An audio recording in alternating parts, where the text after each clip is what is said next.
मेरी बहू मायके से संस्कार लेकर आई है।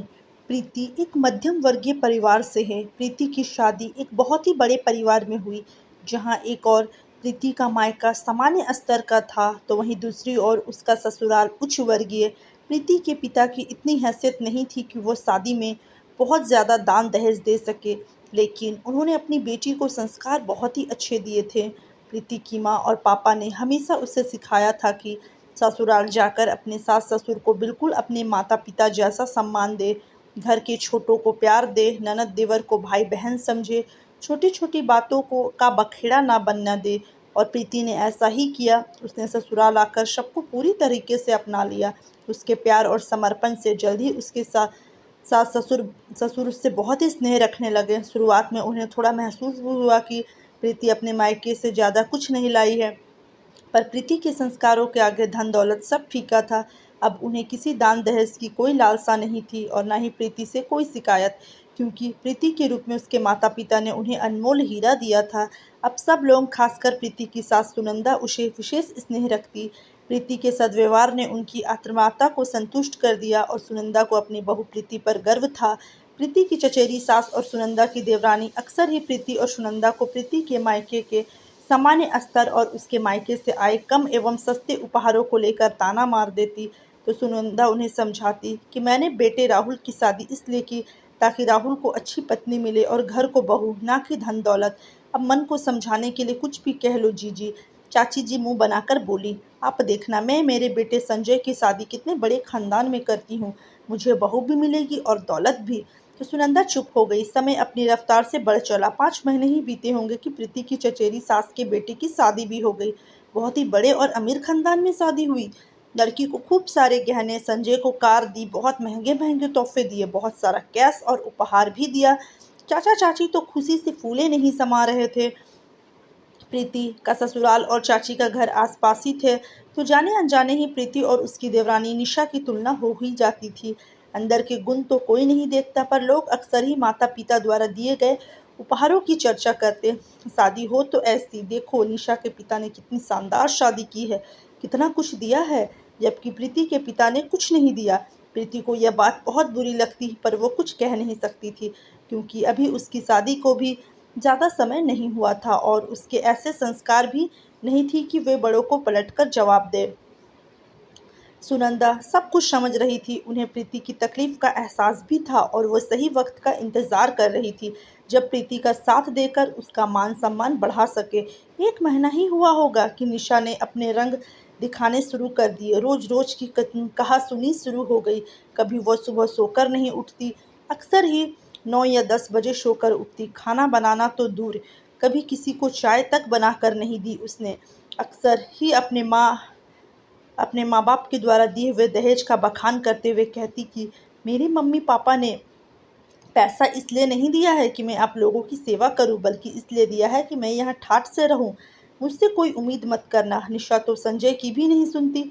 जो मर्जी आती वो पहनती, जो मर्जी आती वो करती, अक्सर ही बाहर घूमती रहती और घर पर कोई ध्यान नहीं देती। सास ससुर हो या अन्य कोई, हर किसी के साथ बदतमीजी से पेश आती। सुनंदा सब कुछ देखती और जानती थी। उन्हें अपनी देवरानी के लिए बुरा भी लगता था, पर दूसरे ही पल उन्हें याद आ जाता जब उनकी देवरानी ने सबके सामने प्रीति और प्रीति के माँ बाप की बेइज्जती की थी और कहा था कि गरीब घर की है, कुछ नहीं लाई है, मेरी बहू देखो कितने ठाट बाट के साथ आई है।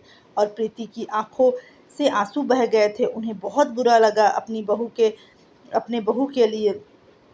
थोड़े ही दिनों बाद एक रिश्तेदार के यहाँ शादी के फंक्शन में जाना था, तो प्रीति भी सास ससुर जी और परिवार साथ वहाँ पहुँची। चाचा चाची, निशा और संजय भी पहुँचे वहाँ। चाची जी बस निशा के घर से आए हुए तोहफों और जेवरातों का बखान कर रही थी। तभी बुआ जी ने आकर प्रीति के साथ बैठा और प्रीति से पूछा, प्रीति अपने मायके से क्या क्या लाई थी?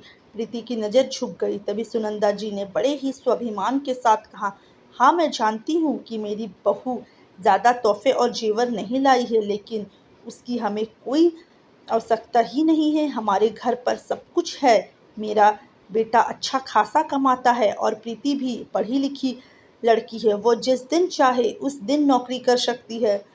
लेकिन जो मेरी बहू लाई है वह अक्सर आजकल की बहुएं नहीं लाती है, वो है संस्कार। मेरी बहू अपने मायके से संस्कारों की धरोहर लेके आई है। उसके माता पिता ने उसे अच्छी सीख दी है, अच्छे संस्कार दिए हैं, बड़ों का सम्मान करना सिखाया है। तब तो छोटों को प्यार करना, घर को घर कैसे बनाते हैं, यह मेरी बहू अपने मायके से ही सीख कर आई है।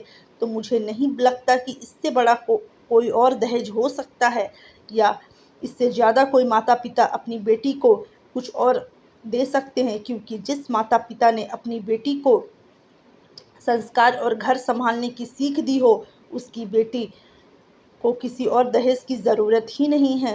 सुनंदा की बात सुनकर चाची जी का मुंह उतर गया, तो वहीं निशा भी चुपचाप उठकर चली गई। पर सारे रिश्तेदारों के सामने आज सुनंदा ने प्रीति का सिर सम्मान से ऊंचा कर दिया था, और प्रीति के दिल में सुनंदा का सम्मान बहुत ज़्यादा बढ़ गया था। तो दोस्तों, अक्सर ये हर घर में देखा जाता है कि जो बहू दहेज नहीं लाती है उसे हमेशा ताने सुनने को मिलते हैं। तो ये बात बहुत ही गलत है।